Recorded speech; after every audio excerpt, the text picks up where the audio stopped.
ଅନ୍ଧାରରେ ପିଲାଙ୍କ ଭବିଷ୍ୟତ ଶିକ୍ଷକ ଅଭାବକୁ ନେଇ ଅଭିଭାବକଙ୍କ ନିଆରା ପ୍ରତିବାଦ।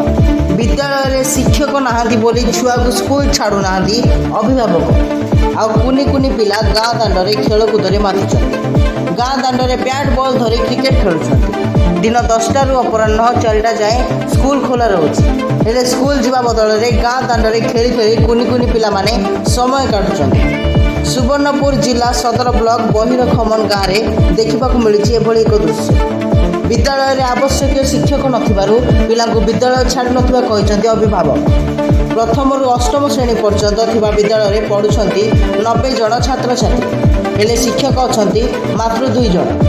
ପ୍ରଧାନ ଶିକ୍ଷକ ଅଫିସ କାମରେ ଗଲେ ଜଣେ ଶିକ୍ଷକରେ କେମିତି ହେବ ଶିକ୍ଷାଦାନ ବୋଲି ଅଭିଯୋଗ କରିଛନ୍ତି ଅଭିଭାବକ। ଯେତେଦିନ ପର୍ଯ୍ୟନ୍ତ ଶିକ୍ଷକ ନ ଦେବେ ଆମେ ପିଲାଙ୍କୁ ଛାଡ଼ିବୁ ନାହିଁ ବୋଲି କହିଛନ୍ତି ଗ୍ରାମବାସୀ। ରିପୋର୍ଟ ଜାଗ୍ରତ 24 ନ୍ୟୁଜ୍।